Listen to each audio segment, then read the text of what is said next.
Hi guys, how are you today? I hope you're having a great day so far. For those of you who are new, my name is Eva, and for those of you who are returning, as always, thank you so much for coming back. Welcome to another MLM shit show. Take a look at the graph if you've been enjoying my content for a while, or if you're new here and if you just like anti-MLM videos, all that jazz, feel free to click that like and subscribe button. I'm here every Monday and Thursday, and I'm very consistent, I can say that. So today we're back for another top MLM fails, and today we are talking about our favorite network marketing coach. As I always say for the videos where I cover this particular coach, I'm pretty sure 90% of people in the anti-MLM community know who she is, but I want to put in a little special disclaimer. Please don't go onto her Instagram page or anywhere else to bully her or say mean things to her. She has to come to her senses by herself, but considering that she's earning millions per year just through her network marketing courses, I doubt that she's gonna have a change of spirit anyways. So the best that we could do is just spread awareness, spread the word. I know that she was a Rodan and Fields consultant, but lately I've been seeing her use Arbonne hashtags on Instagram, so I feel like she might have switched companies. I was talking about this before, like no one actually knows how successful of an MLM rep she is. We know that she earns a lot of money through her courses, but no one actually knows if she's successful as an actual MLM rep. Such a funny, ironic thing if she wasn't even a good multi-level marketing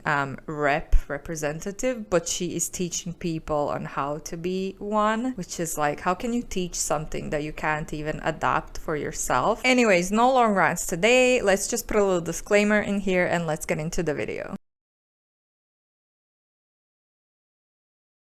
Okay, so first we're gonna read a few of her posts, and then after that we're gonna go into two little training videos. We all sell every day. It doesn't make sense to pass up an opportunity to get paid for it. Partnering with a social selling company just makes sense. That's all. Period. End of statement. So this is one of the very common statements that they like to say. They're like, oh, you're already an influencer though. You're already a direct selling person or whatever, just because you share something that you like on Instagram. I do kind of get paid on Instagram through RYDERWEAR by sharing their clothes, which I love their clothes. I'm obsessed with them. Obviously, more than half of my wardrobe is just RYDERWEAR. But not everything you use, you have to earn money off of it, or not every advice that you give out on social media has to be paid for. Do you know what I mean? So I just find that statement a little bit dumb. Next one says, how can you expect anyone to join your team if you only talk about the products you sell? Your network needs to know what's on the table, my friends. And if you're only talking about your magical, non-toxic, clean-crafted unicorn tears serum, people aren't going to be knocking down your door to sell it with you. But if you get on and talk about it, your personal experience with the company you've aligned with, the reason you actually started, and no, not some fake bullshit reason, get honest. What you thought about network marketing when you were on the outside looking in versus now, because I know a lot of us, myself included, judge the hell out of it and act like a damn human and not some weirdo robot. Things will change. This is again one of those things that she likes to preach, is don't just talk about your products, talk about yourself, open up, share your personal life stories, what your kids do, some cute stuff, your pets, whatever, all in order to connect with people on a more personal level. And then when you connect with people on the more personal level, then try to pitch them the opportunity, which, like I always say, is a lot more manipulative than just trying to sell and recruit and just cold messaging people. So I really don't like that tactic, but this is one of the things that she preaches the most. If you quit network marketing after not getting instant results, it's not the business model that didn't work. It's you. If I worked out kinda, sorta, not really for a month and then stopped, would it be my personal trainer's fault? Of course it's not their fault. It's mine because I half-assed it, don't trust the process, and I didn't give it enough time. Personal trainers, I know you feel me. The examples could go on and on, but you get it. To get results in this industry, you have to work. You have to show up and work consistently. So this is one of the most annoying things as well. One of the most annoying things, and there is a lot of annoying things things that these reps and coaches like to say, and it's really annoying because it's not the business model that failed. It's you, because you weren't consistent and you didn't put in enough effort. Okay, I mean, I would get it if the percentages were a little bit different, but can you actually say with confidence, cockiness, I would even say, that 99% of people that join MLM are lazy? No, people don't fail because they're lazy. People fail because it is the business model in this case. All right, so let's just get into the videos.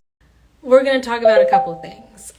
A couple things that I've been hearing a lot of recently. All right, I'm going to talk about go for no. I want to talk about you feeling and being desperate. Hi! I want to talk about overthinking. Oh my God. Okay. So I did a post, I don't know how many days ago, but I said, when somebody tells you no, that means you stop asking them. One of the biggest, I think the most legitimate criticisms that we get is that, like, we don't take a fucking hint, right? And when I say we, I mean this industry. Because you can be like, hey, are you interested in unicorn tears? Do you want to join my unicorn tears business? Do you want to do all this? If somebody says no, it means no. It means no. We have to respect the no. Does that mean that we never talk to that person again? Absolutely not. Because, like, think about how we don't like being ghosted. Like, it feels just as shitty if, like, you're going to say, like, hey, do you want to buy my shit? And then they say no, and then you, like, duck out and never talk to them again. Like, that just confirms the fact that you were only talking to them to make a sale. But if somebody tells you no, and you just roll with it, and it's not a big deal, okay, cool, thanks for getting back to me. I appreciate it. Because nobody wants a constipated funnel anyway. So when somebody tells me a no, like, okay, get them out of the funnel, get them out of the funnel. It's not a big deal. There's so many people, right? So if somebody tells us no, it means no. And it means, like, just keep connecting like a human being. So with no expectation that it's going to, like, turn into a sale. Because the people that you see in this industry who are, like, actually successful are the ones who connect with people like humans. And it's not just like, hello, buy my unicorn tears product. Buy my product. Buy my product. Here it is. Right? Exactly. I love telling them that I appreciate just getting back to me. No expectations. No constipated funnel. Exactly. We want answers from people. But when they say no, like, we gotta be okay with it. Like, can we all, like, handshake on this and be like, no means no? All right? All around, no means no. All right.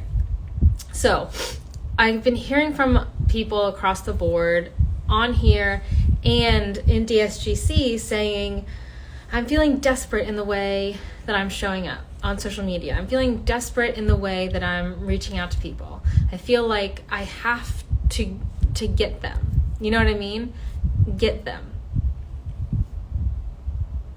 That's not good if we're talking about getting anybody first. But does anyone ever feel that? Maybe if anyone's watching this, like, I feel desperate. I feel icky. I feel like not good about how I'm showing up. And if that's the case, if you're feeling desperate or you have that commission breath, you legit 100% do. There's no question about it. If you're feeling desperate, you're coming across as desperate to whoever you're messaging, to whatever content you're creating, whatever. So if that's the case, if you're feeling that way, I'm going to need you to stop, drop, and roll. Like, stop whatever you're doing. Don't press live. Don't press go. Don't press post.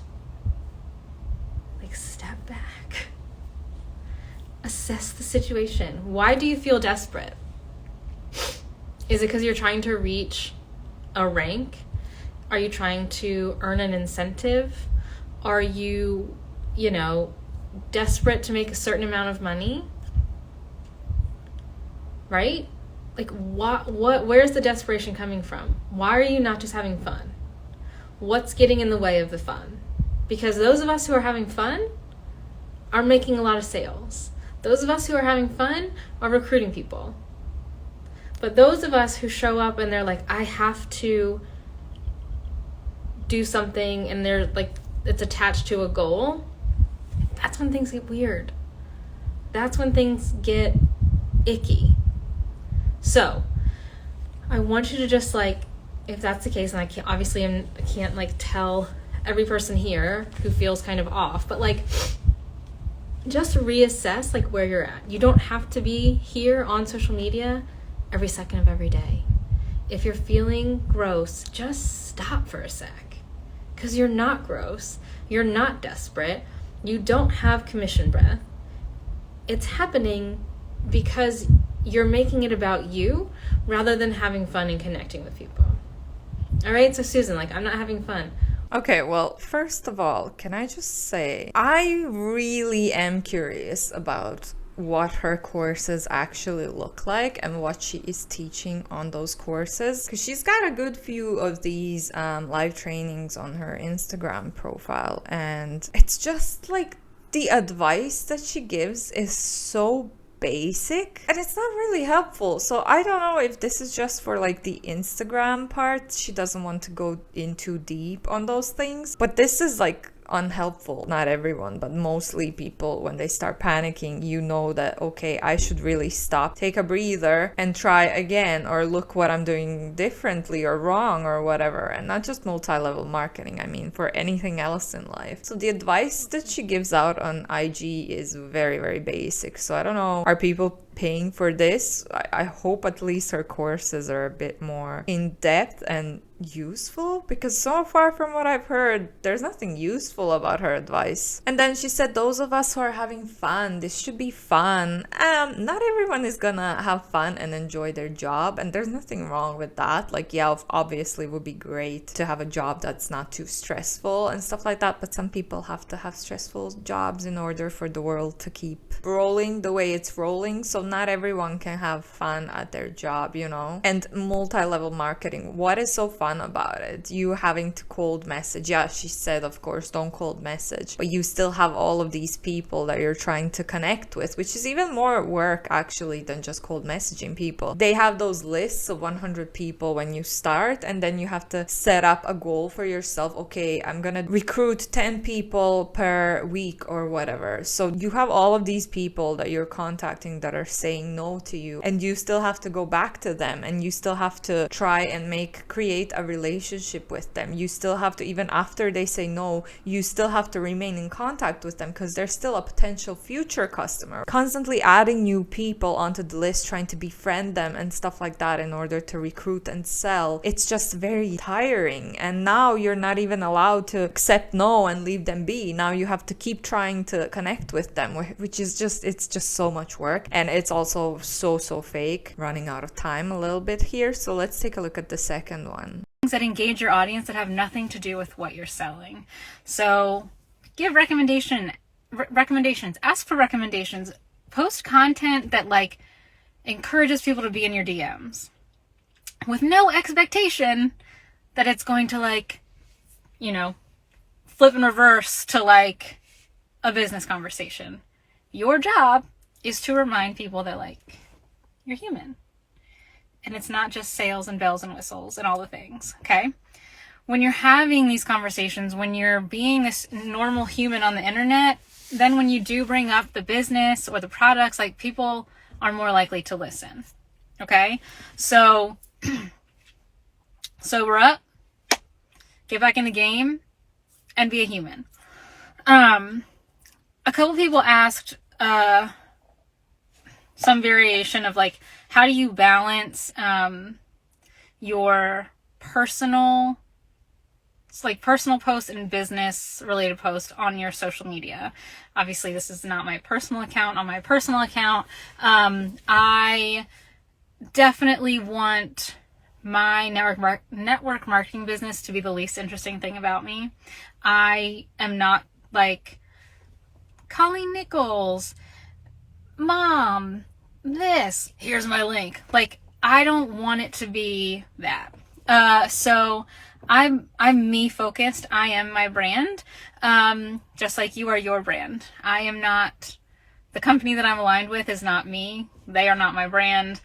I am the brand, and I've decided to align with them. So that's why it has to be you focused. You know what I mean? So I would be heavy on your own content and then sprinkle in the business, the products, weave it in there. It's just a thread of your life. Do you know what I mean? And JJ Stark, how do you ask for recommendations on Instagram? I do it in my stories. Stories are not the place to like grow your audience, but stories are where you're going to create the relationships that turn into sales. So I spend time in stories and my DMs a lot. So that's where I'm like building rapport and relationships with people. So just keep in mind that like whatever business you're with, whatever you're doing, you are the main attraction, not whatever you're selling. Capiche? Allison, should we have a separate account for our business? No. You are, like I said, the brand. If you are making a different account, it just becomes like an infomercial, and then you're showing your prospects that like to do this successfully, you have to manage 2 Instagram or Facebook. Like, no, nobody has time for that. So I want you being the focus of whatever your platform of choice is. And just like you would talk about what you had for breakfast or the new shoes you got or what you're doing this weekend, what are the products that you're selling? How do you use them in your everyday life? How do they function for your customers? Like that. And these are things that we, obviously, I'm here on Instagram with you right now, but like these are things that we dive into and train on in DSGC, like in depth. So if that's something that is of interest, then, that might be a good place for you. My company has really strict rules about what you can and cannot post on public pages. So I have a VIP page. How would you handle that? Well, compliance is there for a reason. So, do you sell nail polish? If there's things that you can't post, then if you can wear what you sell, if you can talk about what you sell, if you can incorporate it in ways like just everyday life, like, if you sell a shake, maybe you're talking about what you're doing today and you have your shake, or that's just an example, I don't know, but incorporating it every day instead of just being like, oh, here on my car, here's some Ritz crackers because these are what I'm selling in Ritz crackers. It's like, yeah, hey guys, so this is what I'm doing today, this is who I'm going with, like, nah. And people are like, oh damn, I want some Ritz crackers. You know what I mean? Talking to somebody else earlier, they were like, I sell jewelry. How many different ways can I talk about jewelry? And I was like, every time I get on No Shame Sales Game or my personal account and I talk about anything, could be anything, I'm always getting DMs about, where'd you get your jewelry? Where'd you get your earrings? Where'd you get your necklace?